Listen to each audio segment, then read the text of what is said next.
हुआ। हमने उसकी महिमा देखी, पिता के एकलौते की। हमने उसकी महिमा देखी, पिता के एकलौते की। प्रेम उसका जो अद्भुत है, आओ मिलकर गाएंगे। प्रेम उसका जो अद्भुत है, आओ मिलकर गाएंगे। हम यीशु प्रभु के हैं और उसके ही रहेंगे। हम यीशु प्रभु के हैं और उसके ही रहेंगे। ईंटे पत्थर से घर जो बनाता, वही प्रभु राजा है। ईंटे पत्थर से घर जो बनाता, वही प्रभु राजा है। तेज प्रभु का भवन में आया, महिमा से भर गया। तेज प्रभु का भवन में आया, महिमा से भर गया। उसके मंदिर में हम मिलकर महिमा गाएंगे। उसके मंदिर में हम मिलकर महिमा गाएंगे।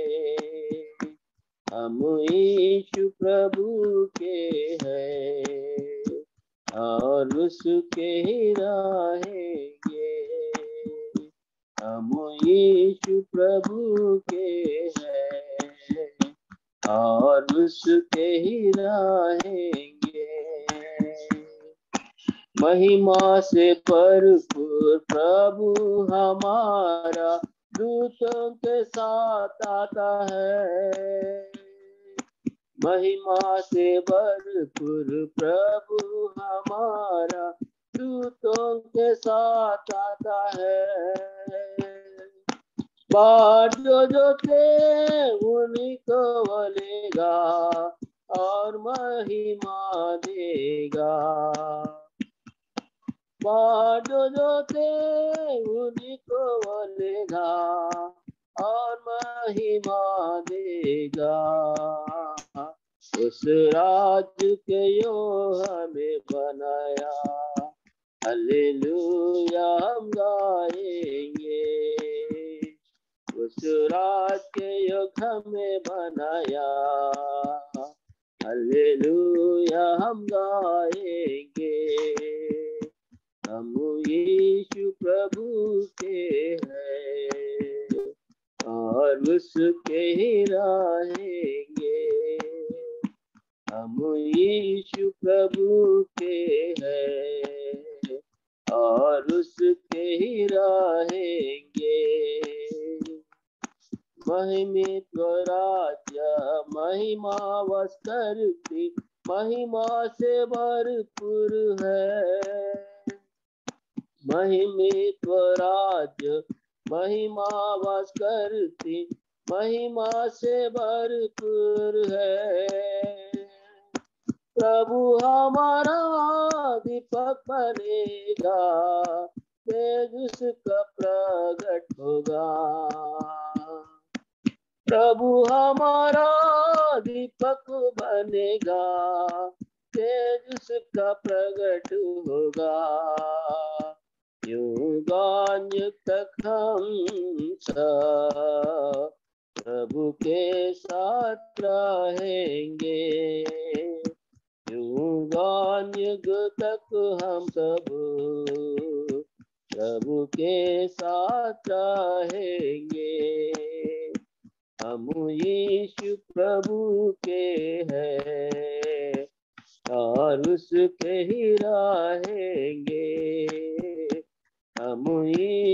प्रभु के हैं और उसके ही रहेंगे। उसने जो बचाया है उसके गाएंगे।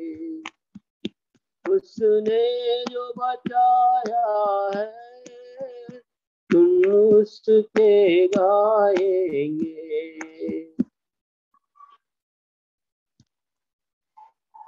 Praise the Lord, brother. Brother Rohan. Praise the Lord, brother. Yes.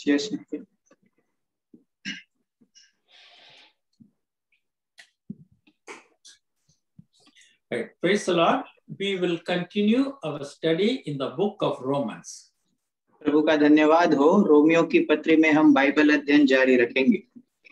Kindly turn with me to Romans chapter 8. Today we will be dwelling from verse 18 to verse 34. Romeo की पत्री 8 अध्याय 18 वचन से लेकर 34 वचन तक हम ध्यान मनन करेंगे। So shall we commit the study of our word to the Lord in prayer? Let us pray. प्रार्थना करेंगे। Loving Heavenly Father, we say thank you to you for the time you've given to us to study your word. Thank you for all those who have joined. Open our understanding. Speak to us through your spirit. Help us, Lord, that as we walk our life on this earth, these principles which you learn from Romans, which are of eternal value, will fashion our lifestyle on this earth. Committing our study into your hands, we offer this prayer in Jesus' name. Amen. Amen. Now, we all know that this Romans was written by Apostle Paul, and here in this book of Romans, he enumerates or he describes the Christian belief. और हम जानते हैं Romeo की पत्री प्रेरित पौलुस ने लिखा था और इस रोमियो की पत्री में मसीही जीवन का वर्णन वो करता है। It starts from God's revelation in the creation. और ये जो उस परमेश्वर का जो प्रकाश है सृष्टि के द्वारा उससे वो आरंभ करता है। And it talks about God's judgment which every man in the world is looking forward to. There is a fear God will judge us. और फिर वो परमेश्वर का न्याय जो इस संसार का हर एक मनुष्य जिसके विषय में डरता है कि परमेश्वर न्याय करेगा, उस न्याय की बातें करता है। Then he says, when you look at the mankind, all have sinned. How do I know? Because everybody dies. The wages of sin is death. Everybody is dying, so all have sinned. और फिर वो कहता है कि सबों ने पाप किया। ये कैसे पता चलता है? क्योंकि हर एक जन जो है वो मरता है। पाप की मजदूरी मृत्यु है। सबों ने पाप किया इसलिए मृत्यु है। Then usually people will think that I need to do something good, something righteous to be good in the sight of God. और फिर ऐसे कुछ लोग भी सोचेंगे कि मुझे परमेश्वर की दृष्टि में धर्मी बनने के लिए कुछ भलाई के काम, कुछ भले काम करना जरूरी है। Then he says, no, you cannot become good in the sight of God by doing something good. Look at Abraham. और फिर वो कहता है कि भले काम करने से परमेश्वर की दृष्टि में हम धर्मी नहीं बन सकते। इसके लिए अब्राहम का उदाहरण आप देखिए। Abraham believed in the words of God. Believing in what God says is what is needed for God to count you as righteous. Abraham ने परमेश्वर के वचनों पर विश्वास किया तो उसके वचनों पर विश्वास करने के द्वारा ही हम धर्मी गिने जा सकते हैं। So what is the word God gives us to believe? The word is in Jesus Christ. तो ये कौन सा वचन है जो परमेश्वर विश्वास करने के लिए हमें देता है? ये वचन स्वयं प्रभु यीशु मसीह है। Jesus came and died for our sakes. When we believe that, we become righteous in the sight of God. तो यीशु हमारे पापों के लिए आया और हमारे पापों के लिए वो मारा गया और इस पर जब हम विश्वास करते हैं तो परमेश्वर की दृष्टि में धर्मी बन जाते हैं। And he says, when you come to Christ and believe this, your sins are forgiven. You have a life in Christ. और जब आप मसीह के पास आते हो, इस पर विश्वास करते हो, तो तुम्हारे पाप क्षमा हो जाते हैं। मसीह में तुमको जीवन मिलता है। And in that life, the dominion of sin will not be there upon you. Sin shall not have dominion over you. और ये जो जीवन है इसमें पाप तुम पर राज नहीं कर सकता। पाप की प्रभुता तुम्हारे ऊपर नहीं हो सकती। Then in chapter 8 he talks about a life in Christ. और फिर 8 अध्याय में मसीह में जो जीवन है उसके बारे में वो बातें करता है। For every Christian who believes in Jesus Christ, chapter 8 is very important. You study that and understand what it says. हर एक मसीह के लिए जो मसीह पर विश्वास करता है 8 अध्याय बहुत ही महत्वपूर्ण है, इसका ध्यान मनन करना जरूरी है। And we have already studied in chapter 8 verses 1 onwards right up to verse 17 about the life in the spirit. और 8 अध्याय में 1 वचन से लेकर 17 वचन तक आत्मा में जो जीवन है उसके ऊपर हमने ध्यान मनन किया है। What is this life in the spirit? और आत्मा का ये जीवन ये क्या है? When anyone comes to Jesus Christ, confesses sin, his sins are forgiven, and what Jesus does is he indwells the spirit, he fills him with the spirit of the living God. जब कोई यीशु मसीह के पास आता है, पापों की को कबूल करता है तो पापों की क्षमा हो जाती है और यीशु जो है उसको स्वयं उसको जीवित परमेश्वर की आत्मा उसमें वास करती है। So your body becomes the temple of the Holy Spirit. तो तुम्हारा देह जो है वो पवित्र आत्मा का मंदिर बन जाता है। So in chapter 8, Paul now defines who belongs to Christ, who can call himself a Christian. तो 8 अध्याय में कौन अपने आप को मसीही कहला सकता है, कौन मसीह का है, इसका वर्णन पौलुस करता है। Look at verse 9. You are not in the flesh, but in the spirit. If so be that the spirit of God dwells in you. If any man have not the spirit of Christ, he is none of his. 9 वचन, तो तुम शारीरिक दशा में नहीं परंतु आत्मिक दशा में हो, यदि किसी में मसीह का आत्मा नहीं तो वह उसका जन नहीं। So we have what is called the indwelling spirit of God. तो हम में जो परमेश्वर का आत्मा जो हमारे भीतर में निवास करता है वो हम में है। So what does the indwelling spirit do? तो हमारे भीतर निवास करने वाला आत्मा क्या करता है? Look at verse 14. For as many as are led by the Spirit of God, they are the sons of God. 14 वचन, इसलिए कि जितने लोग परमेश्वर के आत्मा के चलाए चलते हैं वे ही परमेश्वर के पुत्र है। So the indwelling spirit leads and guides a person in whom is dwelling. तो जो हमारे भीतर निवास करने वाला आत्मा है वो हमको चलाता है और हमारी अगुवाई भी करता है। So Paul has covered this, talking about the indwelling spirit and the spiritual life a person can live when he comes to Jesus Christ. तो कोई व्यक्ति जब यीशु मसीह के पास आता है तो उसके भीतर निवास करने वाला परमेश्वर का आत्मा और कैसे वो आत्मिक जीवन बिता सकता है इसके बारे में पौलुस बातें करता है। Now, having seen this, we are going to dwell from verse 18 to verse 39 today. और इसको देखने के बाद 18 वचन से 39 वचन के ऊपर हम ध्यान करेंगे। So as we go through it, later on we'll have some time also. You can express your opinion or you can ask your questions also. तो इसके बाद थोड़ा समय होगा तो आप अपना जो दृष्टिकोण है अपनी बातें भी आप बता सकते हो। Verse 18. For I reckon that the sufferings of this present time are not worthy to be compared with the glory which shall be revealed in us. 18 वचन, क्योंकि मैं समझता हूँ कि इस समय के दुख और क्लेश उस महिमा के सामने जो हम पर प्रकट होने वाली है कुछ भी नहीं।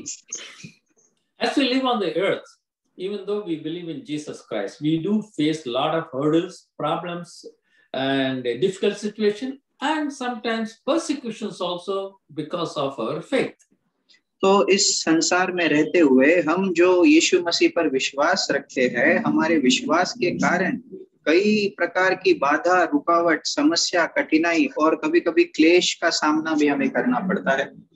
Now Paul says, whatever difficulty you have, that is nothing compared to the glory we are going to receive in the future.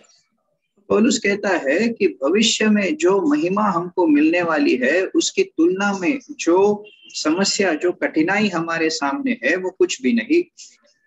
Now this is something we should grasp we should hold on to as we live on the earth.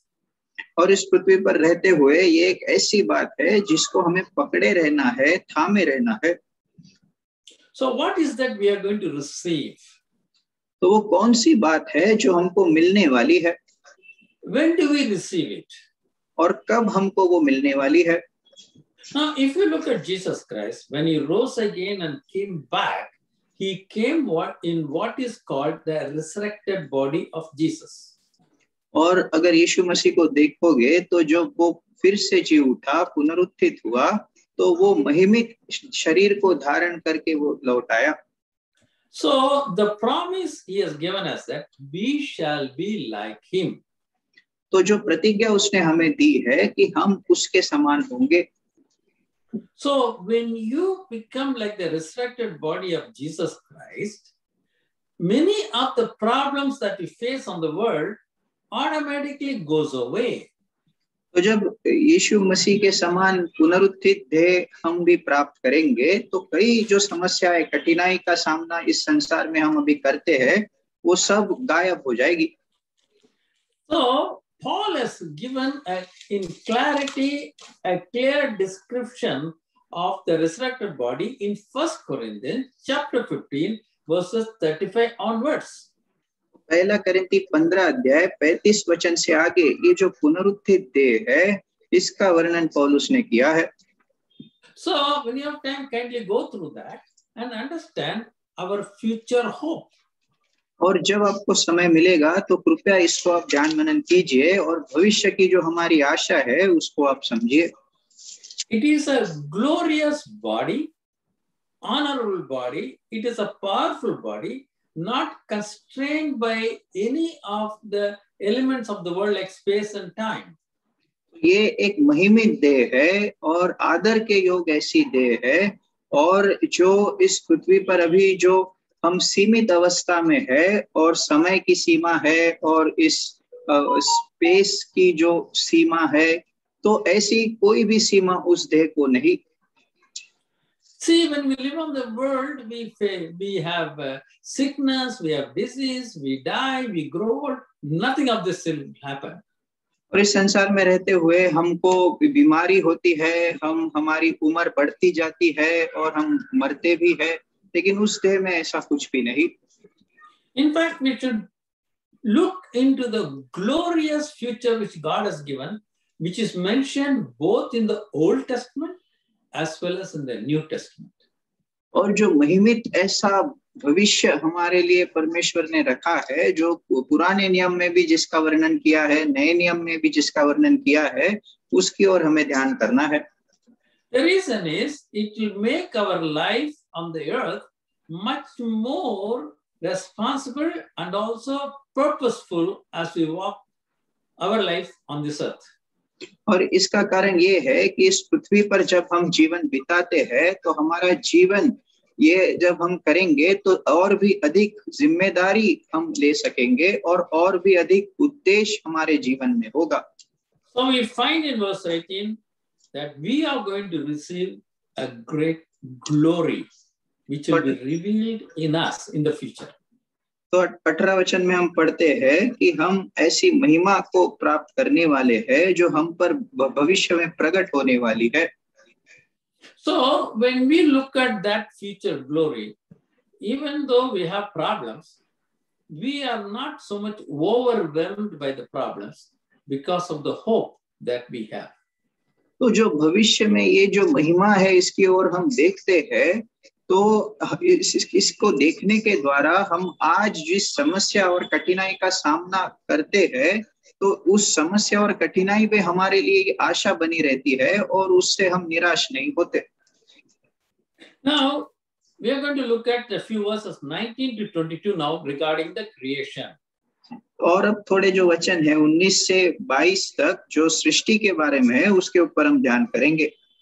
Let us read it first. For the earnest expectation of the creation waits for the manifestation of the sons of God.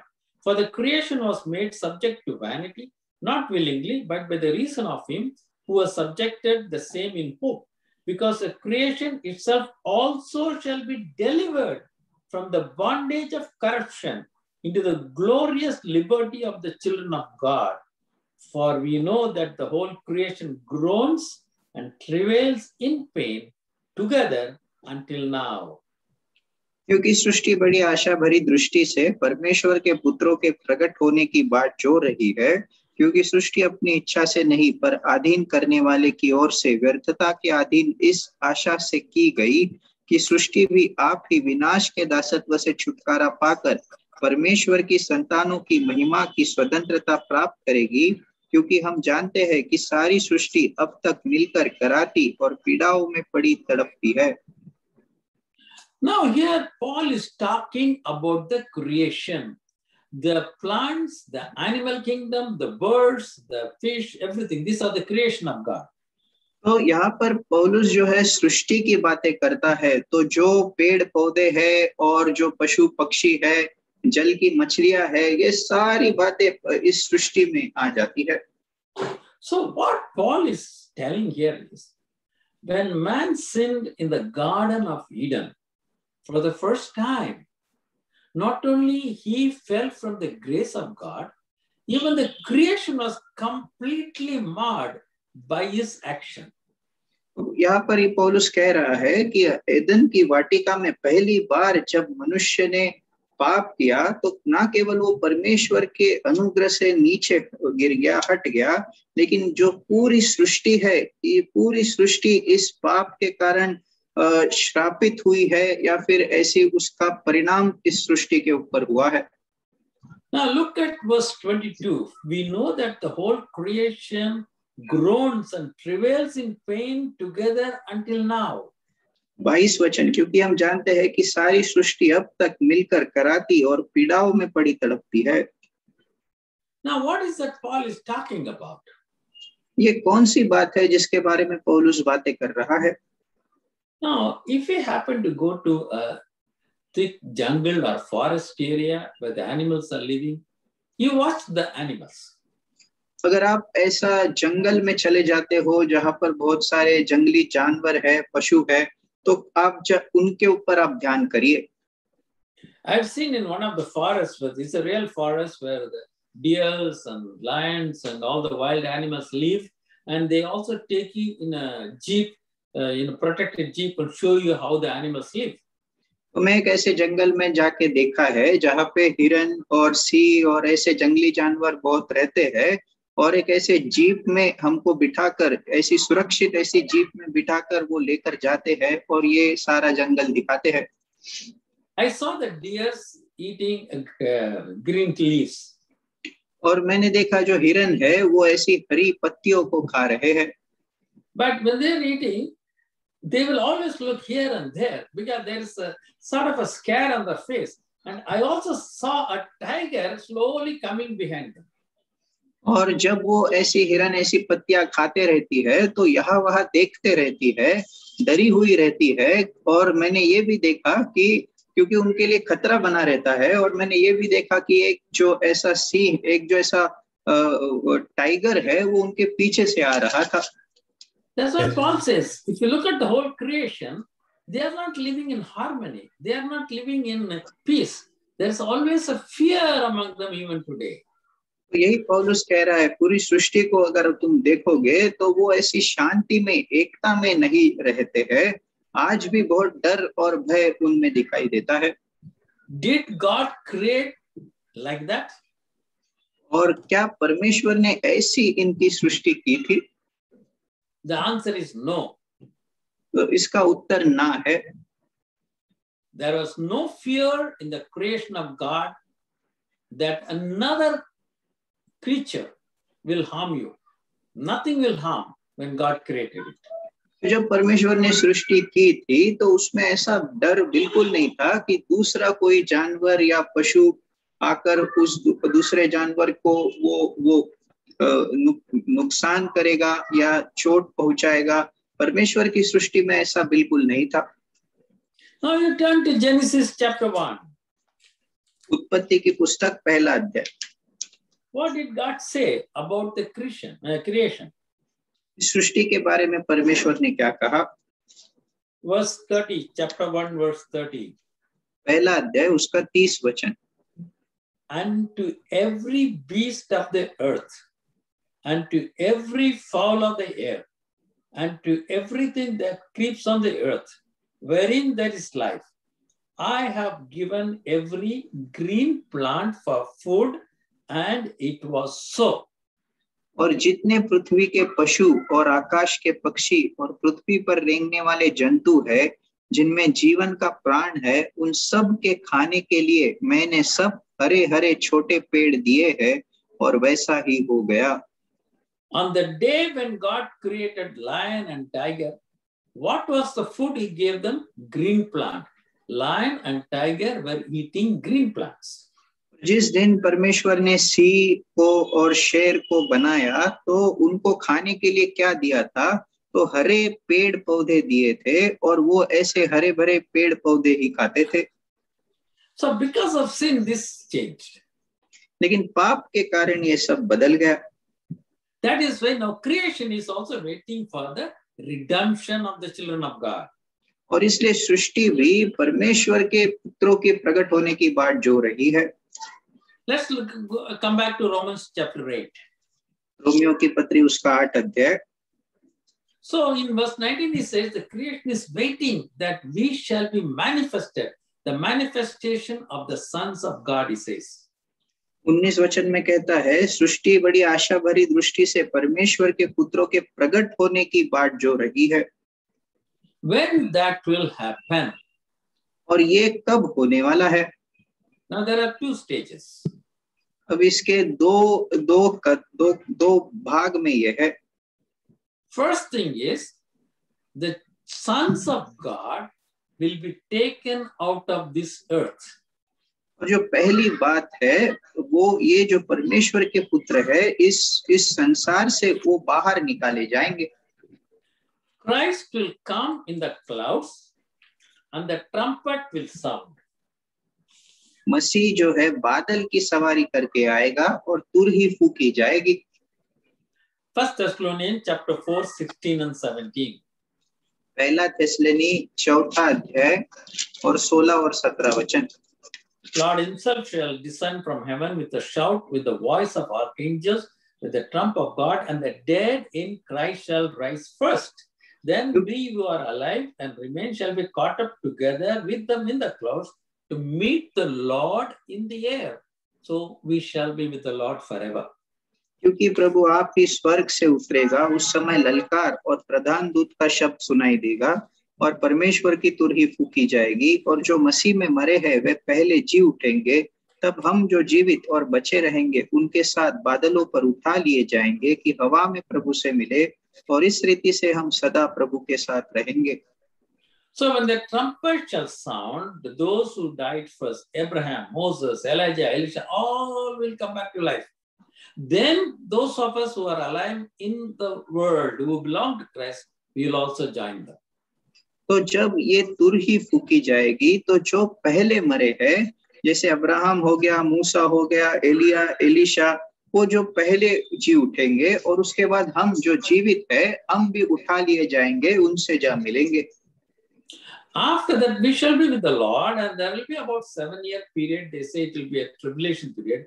At the end of it, all of us will come back. Those who are in Christ, who have been resurrected by the trumpet sound, will come back to the earth with Jesus Christ.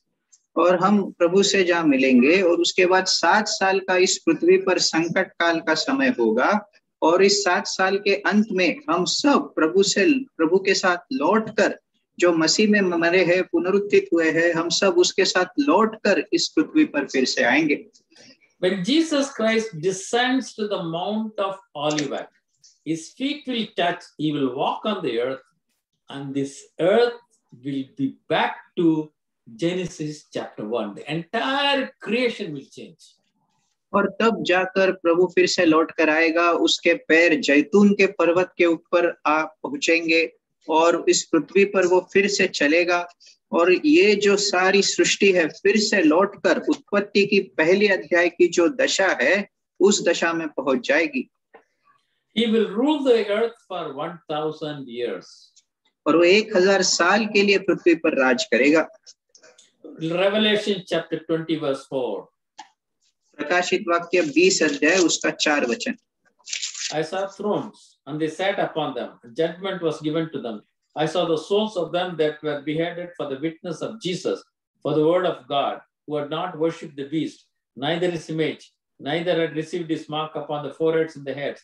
They lived, reigned with Christ 1,000 years. फिर मैंने सिंहासन देखे और उन पर लोग बैठ गए और उनको न्याय करने का अधिकार दिया गया। मैंने उनकी आत्माओं को भी देखा जिनके सिर यीशु की गवाही देने और परमेश्वर के वचन के कारण काटे गए थे, और जिन्होंने न उस पशु की और न उसकी मूर्ति की पूजा की थी और न उसकी छाप अपने माथे और हाथों पर ली थी। वे जीवित होकर मसीह के साथ 1000 वर्ष तक राज करते रहे। Now look at Romans chapter 8 verse 19. He says, manifestation of the sons of God. Romeo की पत्री 8 अध्याय 19 वचन में वो कहता है परमेश्वर के पुत्रों का प्रकट होना। What is it? It refers to Jesus coming back with his children, with all his people to the earth to rule the earth for 1,000 years. When he comes back, that is a manifestation of the sons of God. Creation will go back to how it was in the beginning in Genesis. तो जब यीशु अपने लोगों के साथ लौटकर इस पृथ्वी पर 1000 साल के लिए राज करने के लिए आएगा, तो उस संदर्भ के विषय में, उस बात के विषय में ऐसा लिखा है परमेश्वर के पुत्रों का प्रकट होना। और तब सृष्टि जो है फिर से लौटकर उत्पत्ति पहले अध्याय की दशा में चली जाएगी। So verses 19 to verse 22 is talking about it. Creation is waiting for that day. The day when Jesus will come back with his own. तो इस 19 से लेकर 22 वचन जो है वो इस सृष्टि के बारे में है। सृष्टि उस दिन की बाट जो रही है जब यीशु अपनों के साथ, अपने लोगों के साथ लौट कर आएगा। Romans chapter 8 verse 23. And not only they, but ourselves also, we have the first fruits of the Spirit, even we ourselves groan within ourselves, waiting for the adoption, that is the redemption of our bodies. 23 वचन, और केवल वही नहीं पर हम भी जिनके पास आत्मा का पहला फल है आप ही अपने में कराते हैं और ले पालक होने की अर्थात अपनी देह के छुटकारे की बाट जोते हैं। You see, the Paul is talking here in chapter 8 about three things. Keep in mind, one is the spirit, another is the body, third is the mind. और 3 बातों के बारे में पौलुस यहाँ पर कह रहा है। पहला आत्मा है, दूसरा शरीर है और तीसरा हमारा मन है। In the first 17 verses, he talked about the spirit, the indwelling spirit, how the law of the spirit works within us. We are led by the spirit, so that our spirit, it comes in union with God's spirit and we go in unison with it. That's what he talked about in the first part of chapter 8. तो 8 अध्याय का पहला भाग पहले 17 वचनों में कैसे परमेश्वर का आत्मा हम में निवास करता है, आत्मा के द्वारा अगुवाई हमारी होती है, परमेश्वर के साथ हम एक आत्मा के द्वारा बन जाते हैं, इसके विषय में पौलुस ने पहले भाग में लिखा है।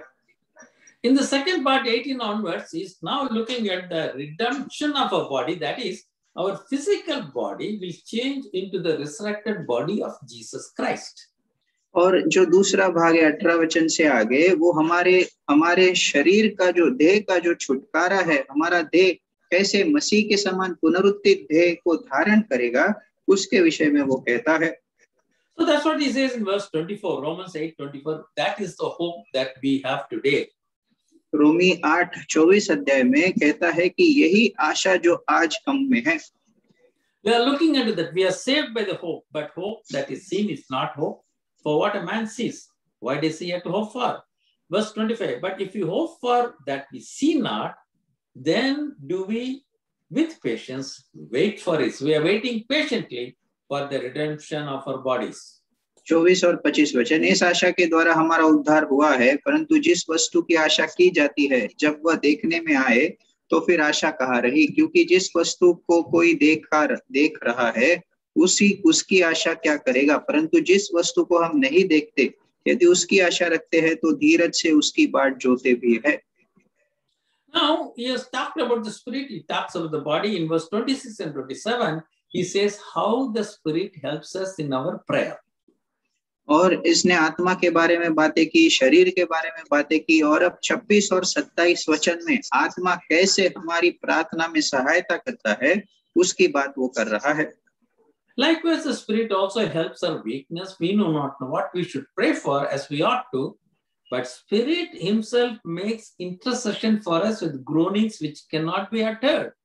Verse 27, He that searches the hearts knows what is the mind of the Spirit, because He makes intercession for the saints according to the will of God.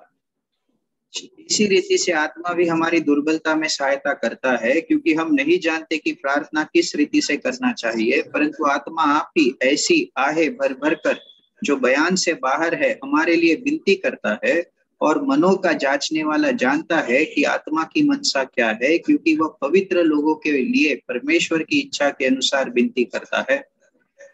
Now, God has a purpose for each one of us. तो हम में से हर एक के लिए परमेश्वर का एक उद्देश्य है। That is the mind of the Spirit. The Spirit of God knows that. और परमेश्वर की आत्मा उसको जानती है। So we do not know that. और हम उसको नहीं जानते। It's only when we start praying in the Spirit, we come to know what God needs from us. और केवल जब हम आत्मा में प्रार्थना करते हैं, तब हम जानते हैं परमेश्वर हमसे क्या चाहता है। Now take the example of Hannah, the mother of Samuel. और हन्ना का उदाहरण लीजिए, जो शमूएल की माँ है। She did not have any child. उसकी कोई संतान नहीं थी। So her need was she should have a child. उसकी आवश्यकता थी कि उसकी कोई ना कोई संतान हो। That was Hannah's need. और ये हन्ना की जरूरत थी। At the same time, God had a need. और उस समय परमेश्वर की भी कुछ जरूरत थी। What was the need of God? तो परमेश्वर की क्या आवश्यकता थी? Because the priest Eli and the sons of Eli were so wicked, he needed a prophet. और क्योंकि एली और उसके जो बेटे हैं वो इतने दुष्ट थे, तो परमेश्वर को एक नबी की आवश्यकता थी। So God wanted a prophet, Samuel. परमेश्वर एक नबी को चाहता था जो शमूएल था। Hannah wanted a child. और हन्ना को एक बालक चाहिए था। So Hannah was praying for a child. तो हन्ना एक बालक के लिए प्रार्थना कर रही थी।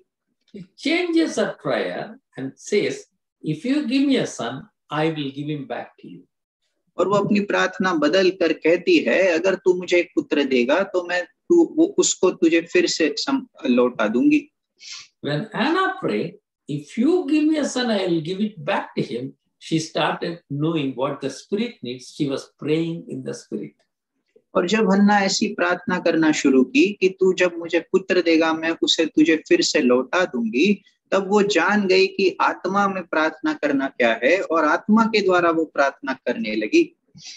Now let's go further. Verse 28, it says, "We know all things work together for good for them who love God, to who are called according to His purpose." आगे बढ़ेंगे। 28 वचन, हम जानते हैं कि जो लोग परमेश्वर से प्रेम रखते हैं उनके लिए सब बातें मिलकर भलाई ही को उत्पन्न करती है, अर्थात उन्हीं के लिए जो उसकी इच्छा के अनुसार बुलाए हुए हैं।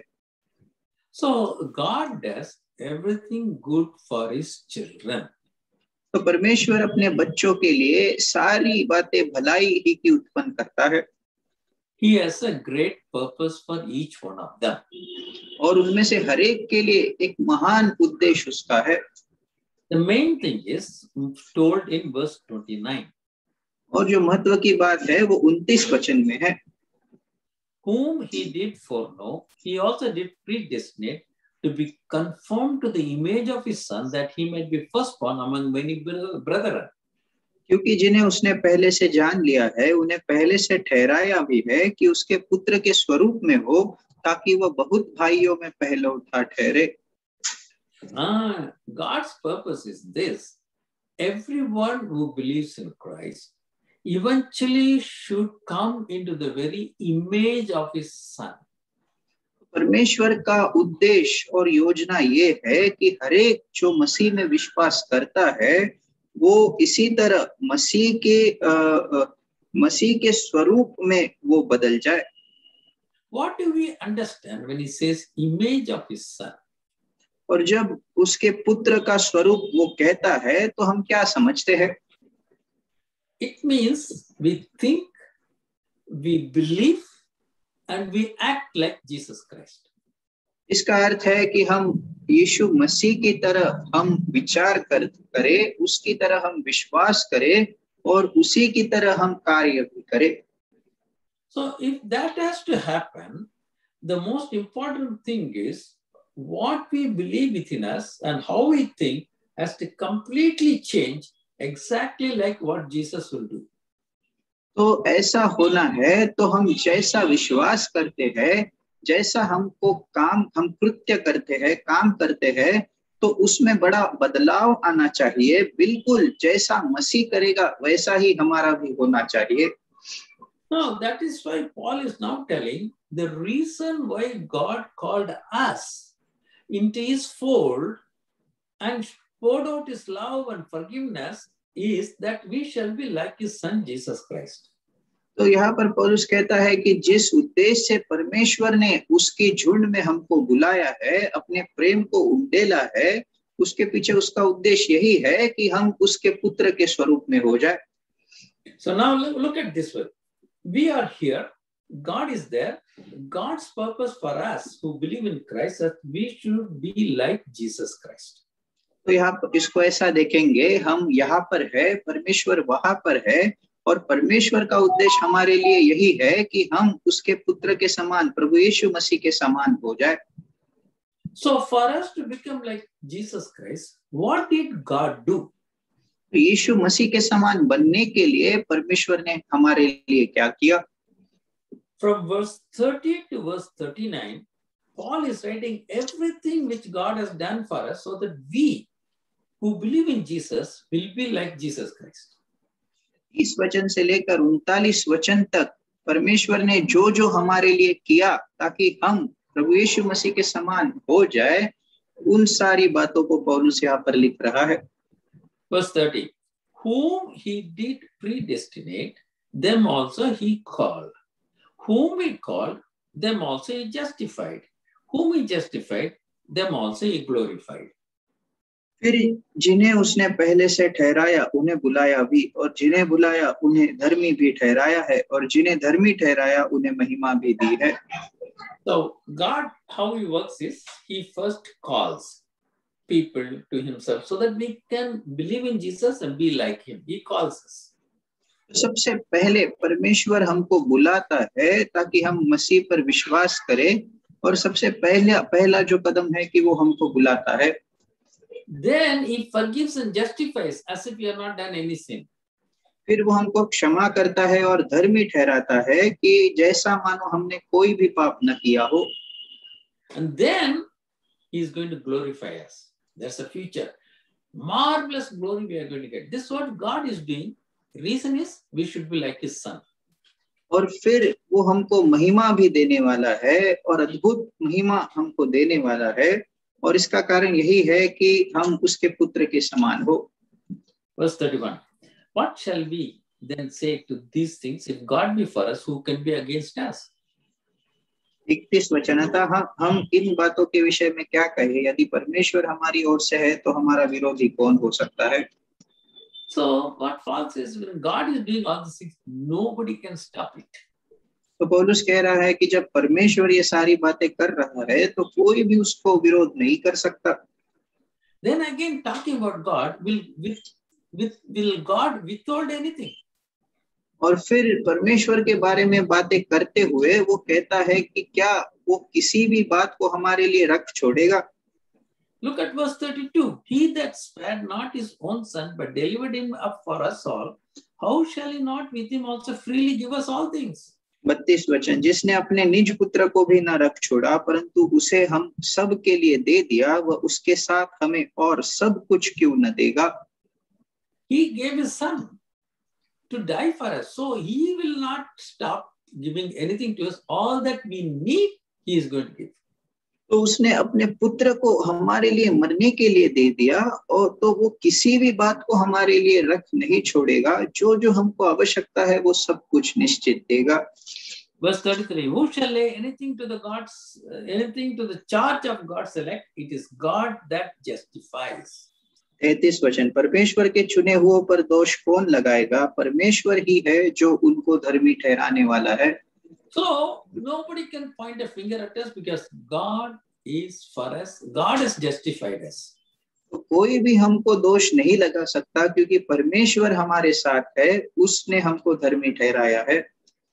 Verse 34, who is he that condemns? It is Christ that died, yea, rather, that is risen again, who is even at the right hand of God, who also makes intercession for us. 34 वचन, फिर कौन है जो दंड की आज्ञा देगा? मसीह ही है जो मर गया वरन मुर्दों में से भी जी उठा और परमेश्वर के दाहिनी ओर है और हमारे लिए निवेदन भी करता है। Now Paul says, verse 34, who can condemn you? 34 वचन में पौलुस कहता है कि तुमको दंड की आज्ञा कौन देगा?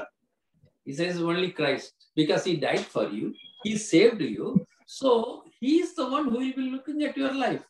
He is the one who can condemn you. You will say, no, come, my son, my daughter, you are doing something wrong. Christ can do it. He is also at this time with God interceding for us. वो कहता है केवल मसीह है जो तुमको दंड की आज्ञा दे सकता है क्योंकि वो ही तुम्हारे पापों के लिए मरा, लेकिन अब वो परमेश्वर के दाहिनी ओर हमारे लिए निवेदन कर रहा है। So now he goes on this point to say that God has loved us so much, he is really caring for us. और इस विचार को आगे बढ़ाते हुए वो कहता है कि परमेश्वर ने हमसे इतना प्रेम, इतना हमारी चिंता करता है, बहुतायत से उसने हमारे ऊपर प्रेम किया है। Look at verse 35. Who shall separate us from the love of Christ? Shall tribulation or distress or persecution or famine or nakedness or peril or sword? 35 वचन, कौन हमको मसीह के प्रेम से अलग करेगा? क्या क्लेश या संकट या उपद्रव या अकाल या नंगाई या जोखिम या तलवार? Now what Paul brings us, we need to understand clearly. Look, when you live on the earth, when you believe in Jesus Christ, you may go through tribulation, distress, persecution, famine, nakedness, peril, sword, and many other things. But the love of God will be with you always. तो वो ये कह रहा है, जब तुम इस पृथ्वी पर जीवन बिताते हो, मसीह पर विश्वास करते हो, तो क्लेश, संकट, उपद्रव, अकाल, नंगाई, जोखिम, तलवार, इन सब से होकर तुम जाओगे, लेकिन मसीह का प्रेम हमेशा तुम्हारे साथ बना रहेगा। Now he is bringing another concept we need to understand very clearly. Let's jump to verse 37 first, then we understand verse 36 and 35. Verse 37 says, in all these things we are more than conquerors through him that loved us. तो एक अब वो विचार हमारे सामने लेकर आ रहा है, उसको समझने के लिए पहला 37 वचन पढ़ेंगे, फिर 35 और 36 को समझेंगे। 37 वचन, परंतु इन सब बातों में हम उसके द्वारा जिसने हमसे प्रेम किया है, जयवंत से भी बढ़कर है। Now go back to Jesus Christ and Satan. अब जो है यीशु मसीह और शैतान का जो सामना हुआ उसकी ओर हम जाएंगे। Because the word used in verse 37 was we are conquerors. We conquer many things, including the powers of darkness. क्योंकि जो 37 वचन में शब्द इस्तेमाल किया है वो जयवंत है, कई बातों के ऊपर हम जयवंत होते हैं और इसमें जो अंधकार की शक्तियां है उन पर भी हम जयवंत होते हैं। Now, when Jesus came to the earth, Satan tempted him. Jesus did not give in to the temptation of Satan. तो यीशु जब इस पृथ्वी पर था, शैतान ने उसकी परीक्षा की, लेकिन उस परीक्षा में वो निष्फल नहीं हुआ। So he was victorious in the temptations. तो उस परीक्षा में भी वो जयवंत हुआ है। But did he do something more to conquer Satan? लेकिन क्या शैतान के ऊपर जय पाने के लिए क्या उसने और भी अधिक कुछ किया है? Turn with me to Colossians chapter 2, verses 14 and 15. कलोसियों की पत्री 2 अध्याय 14 और 15 वचन। Blotting out the handwriting of the ordinances that was against us, which was contrary to us, he took it out of the way, nailing it to the cross. और विधियों का वह लेख जो हमारे नाम पर और हमारे विरोध में था मिटा डाला और उसे क्रूस पर कीलों से जड़कर सामने से हटा दिया है. So it talks about our sin and all the iniquities we have done. Jesus giving us forgiveness through the cross. He nailed it to the cross, he says. Now again talking about the same cross, in verse 15 he says, having spoiled principalities and powers, that is satanic powers, he made a show of them, openly triumphing over them in the cross. तो 14 वचन में वो कहता है कैसे हमारे पाप और हमारा जो विधियों का वो लेख उसने क्रूस पर जड़कर उसको हटा दिया है. और 15 वचन में कहता है और उसने प्रधानता और अधिकारों के ऊपर से उतारकर उनका खुल्लम खुल्ला तमाशा बनाया. So when he suffered on the cross, when he died on the cross, that is where he conquered Satan. तो जब उसने क्रूस पर दुख उठाया, क्रूस पर वो मारा गया, तब उसने शैतान को जीत लिया. How did he do that? और उसने ये कैसे किया है? He said, I do the will of my Father, and he said, it is finished. वो कहता है कि मैं अपने पिता की इच्छा पूर्ण करता हूँ, और उसने कहा ये समाप्त हुआ है. So when we live on the earth, when we fulfill what God wants us to do, it may mean tribulation, it may mean persecution, famine, perils, many things will happen in our life. God's purpose is that when we go through it, trusting in the Jesus Christ, we are conquering Satan. और इस पृथ्वी पर हम जीते हैं और ऐसी जो संकट, क्लेश और अकाल और इन सारी कठिनाई का सामना करते हैं, तो परमेश्वर ने ये सारी बातें उसकी योजना में हमारे लिए रखी है, और उससे जब हम गुजरते हैं तो हम पाप के ऊपर विजयी बनकर इस तरह हम जयवंत होते हैं. Now in verse 36 Paul says, it is written, for your sake we are killed all the day long, we are accounted as sheep for slaughter. 36 वचन वो कहता है जैसा लिखा है, तेरे लिए हम दिन भर घात किए जाते हैं, हम वध होने वाली भेड़ों के समान गिने गए हैं. He says, for your sake, when we go out, step into the world and talk about the gospel of Jesus Christ, that salvation is available only in the gospel, you are going to face a lot of problems, persecution, even people will come and shout and attack you.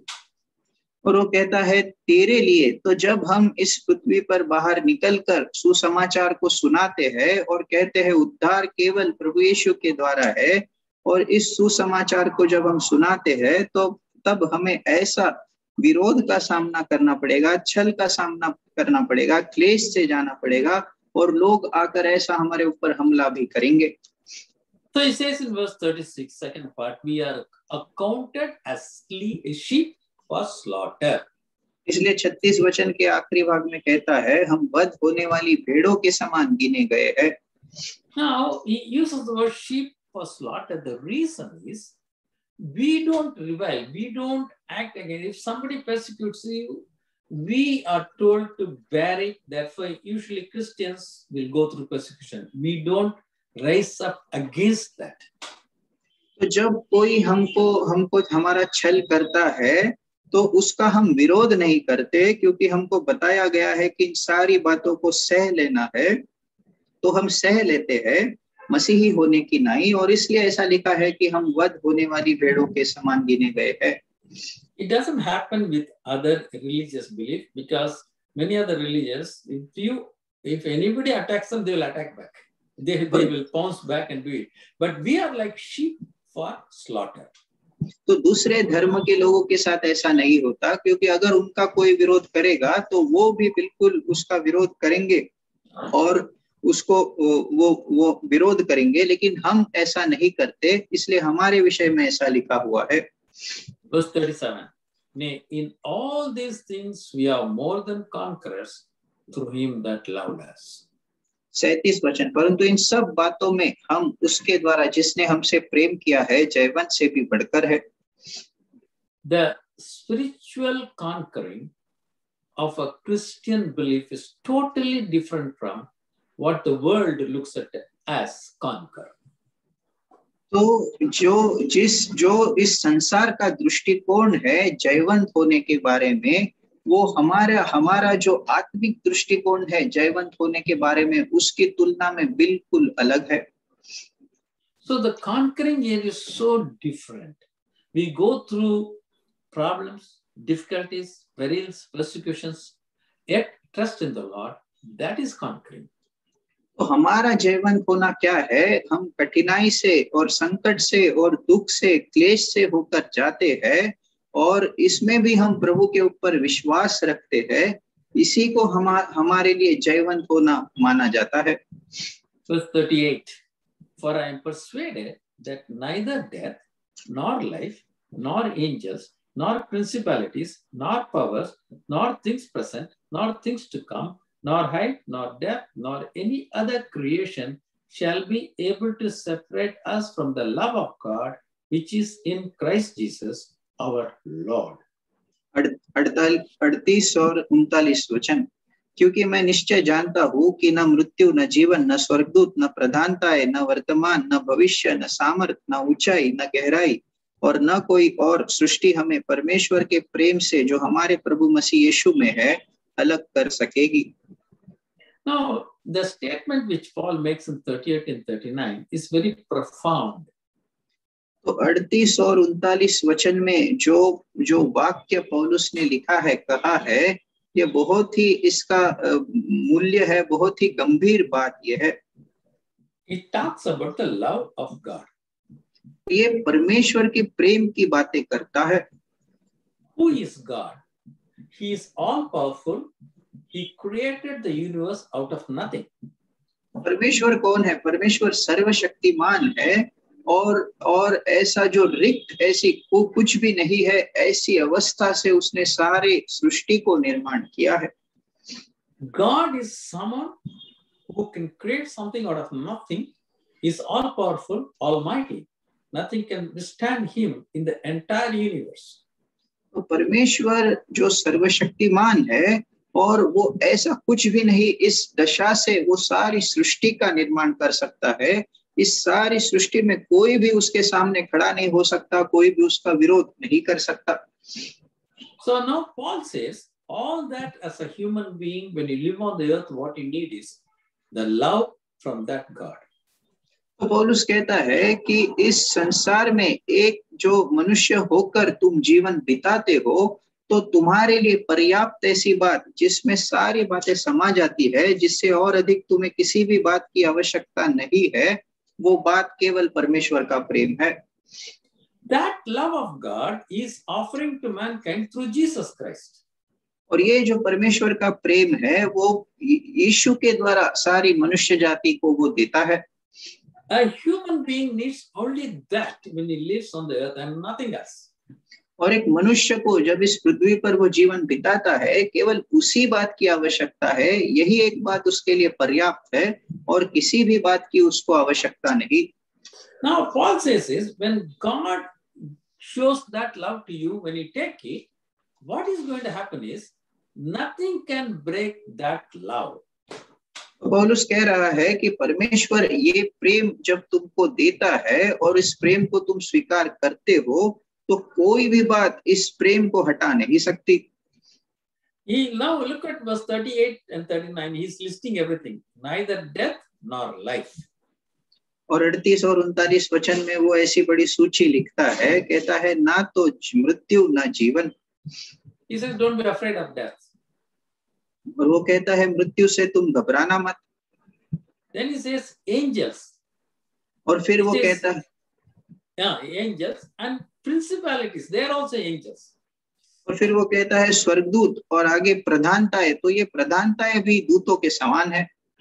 He is talking about angels with God and angels against God. Angels and principalities and powers, satanic powers, they also cannot stop it. तो वो कहता है वो दूत जो परमेश्वर के है, स्वर्गदूत है, और वो जो प्रधानताएं जो परमेश्वर के विरोधी है, वो शैतान की है, तो ये कोई भी इनमें से हमको इस प्रेम से अलग नहीं कर सकता. Then he says the things present and things to come. The present things or future things, whatever happens in your life, love of God will be upon you. और फिर वो कहता है वर्तमान की बातें और भविष्य की बातें। तो जो कुछ भी तुम्हारे जीवन में वर्तमान में भविष्य में होता है, तो उससे भी ये तुमको प्रेम से अलग नहीं कर सकता। परमेश्वर का प्रेम तुम पर बना रहेगा। Then Paul says there's nothing in the entire universe, in the entire creation, which will be able to separate you from the love of God through Jesus Christ. और फिर पौलुस कहता है कि सारी सृष्टि में ऐसी कोई भी बात नहीं जो परमेश्वर के प्रेम से, जो हमारे प्रभु मसीह यीशु में है, हमको अलग कर सकेगी। So he says, what Paul says is, look, when you walk your life on the earth, all that you need is you have the love of God through Christ Jesus. You will face problems, difficulties. Don't bother about it. Keep going. You will be more than conqueror. तो पौलुस कहता है कि इस पृथ्वी पर जब तुम जीवन बिताते हो तो तुमको ऐसी संकट, समस्या, कठिनाई का सामना करना पड़ेगा। तुम चिंता मत करना, आगे बढ़ते जाना। केवल एक ही बात की तुमको आवश्यकता है, जो परमेश्वर का प्रेम मसीह यीशु के द्वारा है। और अगर तुम ऐसा करोगे, आगे बढ़ते जाओगे, तो जयवन से भी बढ़कर हो जाओगे। In Romans chapter 8, there are 39 verses. In the 39 verses, Paul completely condenses and talks about our Christian life which we live on the earth. और इस रोमियो की पत्री 8 अध्याय में 39 वचन है, और इन सारे 39 वचन में पौलुस जो है हमारा मसीही जीवन जो इस पृथ्वी पर हम बिताते हैं, उसका एक सारांश करके वो इस पूरे अध्याय में बताता है। It starts with the main focus that the Spirit of Christ, Spirit of the living God, is indwelling in a person who believes in Christ. सबसे मुख्य बात से वो आरंभ करता है कि जीवित परमेश्वर की आत्मा उस मनुष्य में निवास करती है जो मसीह पर विश्वास करता है। He says, then you come into what is called a spiritual realm of life when you live on the earth. और फिर वो कहता है इस पृथ्वी पर जीवन बिताते हुए तुम एक आत्मिक चाल चलन करते हो, आत्मिक जीवन में तुम जीवन बिताते हो। And then he says about you are led of the Spirit of God. और फिर वो कहता है कि परमेश्वर की आत्मा के द्वारा तुम चलाए जाते हो। And is guiding and leading you in your life on this earth. और वो कहता है इस पृथ्वी पर के जो तुम्हारे जीवन में वो तुमको लिए चलता है, तुम्हारी अगुवाई करता है। He helps you in your prayers. और तुम्हारी प्रार्थनाओं में तुम्हारी सहायता वो करता है। So what Paul says is, keep this in mind and think of the future, the glorious future God has promised. और पौलुस कहता है कि इन बातों को ध्यान में रखते हुए भविष्य की बातों की ओर तुम ध्यान लगाओ। उस महिमित अवस्था, जो महिमा का भविष्य तुम्हारे लिए परमेश्वर ने रखा है, उसका विचार तुम करो। And then he says, God's love cannot be taken away from you. और फिर वो कहता है कि परमेश्वर का प्रेम किसी भी रीति से तुम्हारे ऊपर से हट नहीं सकता। And he says, God has done all these things for one main purpose, which he mentioned in verse 29, that we who believe in Christ should come into the image of Jesus Christ, that our thinking process, our lifestyle, everything will be exactly like that of Jesus. और फिर वो कहता है ये सारी बातें परमेश्वर ने इसलिए की है, एक मुख्य उसका उद्देश्य है जो 29 वचन में उसने लिखा है कि हम जो उसके पुत्र के स्वरूप में, यीशु मसीह के स्वरूप में आ जाए। हमारा जो विचार करना है, हमारा जो चाल चलन है, हमारा जो जीवन शैली है, बिल्कुल प्रभु यीशु मसीह के समान हो जाए। So that is what we have seen in chapter 8 of Romans. Romeo की पत्री 8 अध्याय में इन सारी बातों को हमने देखा। So as usual, we are going to stop at this point so that those of you who joined us, feel free to express your views, your thoughts on Romans, what we have studied so far. तो यहाँ पर हम अंत करेंगे। आप जो हमारे साथ जुड़े हैं, आप जो है आपका जो विचार, आपका जो दृष्टिकोण रोमियो की पत्री 8 अध्याय में है, आप उसको बिल्कुल बता सकते हो। And also if you have got any queries, any comments, feel free to say unmute your phone and kindly speak. और अगर आपका कोई सवाल है, कोई संदेह है, कुछ आप बताना चाहते हो, कृपया करके अपने फोन को अनम्यूट करके आप बोल सकते हो। So now the time is given to all of you. Feel free to express your thoughts. तो अब समय आप सबों के लिए दिया जाता है, आप स्वतंत्रता से अपना विचार सामने रखिए। Praise the Lord, Anand. Brother, praise Yes, the Lord. brother. Praise the Lord, brother. I have one doubt. When Jesus Christ is coming second time, the dead in Christ will rise first. Yes. I have a doubt. Abraham, Moses, and Elias, still they are on this earth? Or there is in Matthew 17 chapter, when Jesus took his 3 disciples and went up a mountain to pray, there the Elias and Moses, they appeared unto them. So still they are on this earth, or they are in heaven? Yes, brother. Good question.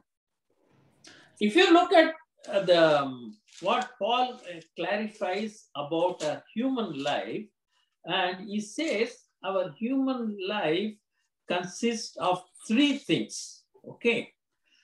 If you turn to 1 Thessalonians chapter 5 and verse 23, he says, I pray God, your whole spirit, there's a spirit, a soul, and a body. So human beings, we have a spirit, our own spirit, our soul, and our body. When a person dies, the soul and spirit goes and be with Christ, which are the spiritual entities, basically. Body is a physical entity. The physical entity remains on the earth, spiritual entity goes to be with Christ. So when you take anybody, Abraham and Elijah, everybody, they're all with Christ in heaven. As on today, we are talking about New Testament times. Everybody, the children of God, are in the spiritual realm, in the spiritual aspect. You know, human body has got a spirit part of it. I said a spirit and soul. So they are with him there in that side. Now, that is not the complete human being. The body is on the earth. So when we say the dead in Christ will rise, means the bodies of them which is on the earth, which was buried on the earth, will come back to life, and they will come in the resurrected body of Jesus Christ. And they will be united with their spiritual realm. That is the spirit and the soul part of it, which is spiritual side of it. They will be joined together. The complete person in the resurrected body style will be there. That is what it says. When Jesus comes, the dead in Christ will rise first. Okay, brother, praise the Lord. Praise the Lord, brother. See, how do you reconcile with this statement with John chapter 3 verse 13?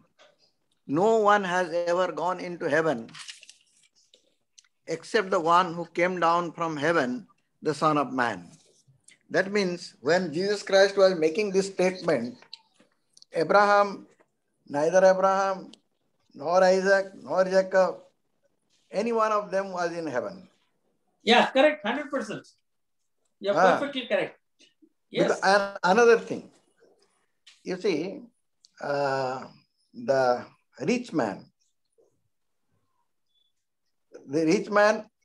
and the Lazarus story. There,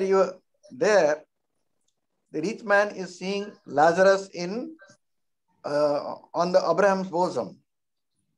There all body parts are mentioned. Yeah. How do you reconcile that? Because, and another question. See, 2 Corinthians chapter 5, Paul says that when the earthly house of this tabernacle is dissolved, we have a body in heaven, which is made by God, eternal in heavens. And another thing, brother, Jesus Christ made a statement in Matthew's Gospel chapter 10, I think verse 29, he told, fear them not that kill the body, and after that they can't do anything, but fear him who will be able to cast your body and soul into the hell. Yeah. Matthew chapter 10, verse 29 or 28. Yes, So, what the previous question was put to you, by the first brother. So how do you reckon? And another thing, question of mine, whether I will rise with this dusty body from this earth. Because anyway, if I get this earthly body, sorry, this is going to be destroyed. This earth is going to be destroyed by fire. Our bodies have been taken from the dust and it will go back to the dust. That is what God told in Genesis chapter 3. For dust thou art, to dust thou shalt go. And this dusty body is going to be dissolved by fire. Because when this present creation will be dissolved, those dust will also be dissolved and there will be a new heaven and the new earth. So how do you reconcile that? Okay. Now, what happens is there is something which happened before and after the ascension of Jesus Christ. We need to understand that. Before the ascension of Jesus Christ, what we call as, that you mentioned about Abraham's bosom, Lazarus, and all these things there. It appears, if you read the whole concept of the heaven and hell, or they use different words in Hebrews, they seem to be together, but separated compartments. One part is Abraham's bosom, another part is hellfire. So they can see, they were close together. That's how the Old Testament describes, and that's what Jesus also described. After the ascension of Jesus Christ, as Paul says, he took captive. Ephesians, he writes now, when he ascended up, when Jesus ascended up, the Abraham's bosom part has gone to be with him in heaven. Ephesians, Paul writes that. He took all these people with him. So there is a change comes after the ascension of Jesus Christ. Before that, what you said is perfectly correct. So now the hell part is separate and what we call as heaven part is with Christ. Paul also mentions, when I die, I'll be with Christ. Very clearly, he says that I go up with him. That is it. So that section has come out. That is one part has clearly come. Another thing is which we need to understand is when we talk about the body is made from the earth. So what we get, the resurrected body is not made from the earth. Turn with me to 1 Corinthians chapter 15. In 1 Corinthians chapter 15, it says, verse 47, the first man, that is Adam, is of the earth. Because God took the dust of the earth and made him. And made of dust. But the second man, Jesus, is the Lord from heaven. Is from heaven. 48. As is the earthly, such are they are earthly. Our present body is earthly. But the future body will be heavenly. We have borne the image of the earthly, verse 49. We shall also bear the image of the heavenly. That so is the resurrected body is not the earthly body. True. That is what I believe. Because you see, these bodies will not come back. Yeah, it's the resurrected body of Jesus, I'm telling you. We will come in the form of the resurrected body of Jesus Christ. And at that time, because you see, in 1 John chapter 3, it's told that when he comes, we shall be like him. Yes, exactly. So here, I have a suggestion. This is coming to my mind, that when we'll be all brought back to life, we will be of the same age at which Jesus Christ died and was resurrected, 33 and a half. Good idea. Brother, the Bible is silent on that. Very difficult to say. This question people keep on asking. Will the old man will be old? Will a small child, 3-year-old, will be 3-year-old child or grown-up child? A lot of questions they ask. And I would say Bible is silent on that. So very difficult to answer that question. What age we will be. However, one thing we can see, the age is connected. I'm just looking at it from Corinthians chapter 15 only. When you think of age, it is connected with the physical body. The resurrected body may not have any age. True. Think about it. It's a spiritual body. Brother, Jesus Christ had also a body. Correct. Before he became flesh. Yes. And when he came to earth, he came with a body of flesh and blood. I don't use the word incarnation actually, because coming of Lord Jesus Christ to this earth, it is a miracle. The word became flesh. That's it. Because incarnation is a concept which is not found in the Bible. If you go to incarnation concept, then you come to Acts chapter 14, where you get the gods have come to this city. That is other faiths believe that the divine coming and dwelling in a man's body, mortal man's body. But Jesus Christ, the virgin birth and the Jesus Christ, the word became flesh and dwelt among us. That's a miracle. And it is beyond our understanding. And we take it as its face value based on the revelation of God given in the revealed word of God. Yeah. But you know, why I say that, brother, Adam and Eve, when they were created as full young man and woman, capable of reproduction. But you know, in that age, there is no need of reproduction, because Jesus Christ himself has told, we shall be like the angels of God in heaven. Yes. But another question, brother, here, when the kingdom of God, Jesus Christ told, I think Matthew chapter 9, he told, many from the east and the west will come and sit in the kingdom of God, in the feast, kingdom of God. The children of the kingdom will be cast out. Yeah. So he's talking about Israelites. He's talking about the Israelites. True. So true. he said Israel was called first, but they even went to the extent of idol worship, leaving the Lord God Jehovah. So he said, a time is coming, Gentiles will come from east, west, north, south, everywhere. But you people to whom God is speaking from Abraham's time, many of you will be cast out. Finished.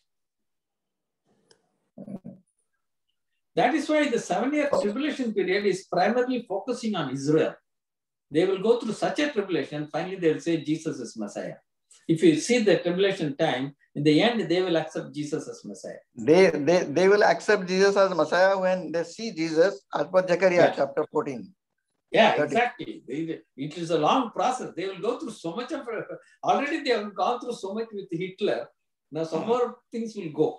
Yes. They are going to be object of hate in every country. Correct. Because God says, I chose you and gave you such a privilege and this thing you are rejecting me. And they went into idol worship. Think of that also. Yeah, because you see, before they went to actually captivity, they did all sorts of idol worship, including human sacrifice. They performed their child sacrifice. Everything they said. That's why God was so angry. He said, I'll disperse you to the nations. All these things he did. And so Israel will face, and finally they'll come back to Christ. Finally. It will take a long time. Yeah. And okay. Well, if I can sit with you one-to-one, we can have other discussion. Yeah, we can discuss. We can all discuss this quite a lot. Many things are there, very interesting. And many things are not told in the Bible also. We should know. Right. Brother, one thing I'll tell you. You see, the apostles saw resurrected Jesus. They could not understand it. Paul is a little bit goes. You know what John says? Think about it. John also says the resurrected body, we don't understand anything. Look at, we read just now, 1 John chapter 3 verse 2. Beloved, now we are the children of God. It does not yet appear what we shall be. Jesus already told them we shall be like resurrected body. Still John says, I don't understand what the resurrected body is. I've been seen 40 days with him. Because it is such a marvelous thing. It is beyond our comprehension. Only he says, we know only thing, we shall be like him. That's all. They are not able to comprehend it. Paul went to some extent of comprehend it, and writing it about 1 Corinthians chapter 15, the second part, he writes a little bit on that. But it is beyond our comprehension. Paul always says that, I'll tell you one thing, it is glorious. One word he puts it. Glorious, beyond what we can think of. And the word glory is very difficult to define in the Bible. Yes, for us also to comprehend is so difficult. I can tell you. Yeah. Beyond us. Very, but very when it happens, that's what Paul keeps on hammering. Don't bother about your suffering. You are getting far more glorious things, far more. You can't even think about it, he says. And another thing I want to add here, not only the Jews, the Christians will also be object of hate by every people. Yes, true. And that has come. That is the end time story is that, na? In the end time, you will be hated of all people. When every nation hates Christians, you are going to find this. Brother, I live in US. You will be surprised. This used to be a time back. It used to be such a Christian principled country. Now, that hatred is coming here also. They don't want to call themselves, identify themselves with the church. Jesus said, no, I don't want. I don't believe in all this. That's what they talk now here. Slowly, I've seen it in India some 20 years back. Now this is coming here now. Okay, brother. Nice person. Thank you very much. Yeah, thank you. I think we need to close already. Time is up. Right. Over to Brother Rao.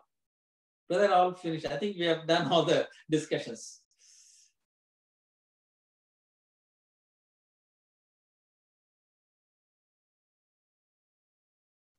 Sorry, brother. I was in mute. Yeah. So, give a closing prayer. I will then give the announcements. You may close in prayer, brother. Then I'll make the. We can close in prayer? Well, fine. Yes. Loving Heavenly Father, we say thank you to you for the time you have granted to us to gather together and study your word in Romans chapter 8. Thank you, Lord, for the hope you have given to us. Hope of glory beyond our comprehension. We pray, Lord, that we will understand this. We will cling on to this in hope and walk our journey on this earth. Thanking you once again for the goodness you have shown to us. Committing ourselves into your hands, we offer this prayer in the name of our Lord and our Savior, Jesus Christ. Amen. Amen. Amen. Benediction, brother. Amen. You want benediction now? Yeah. Let's receive the benediction. Now the grace of our Lord Jesus Christ, love of the Father, fellowship of the Holy Spirit, be with us all, now and forevermore. Amen. Amen. Amen.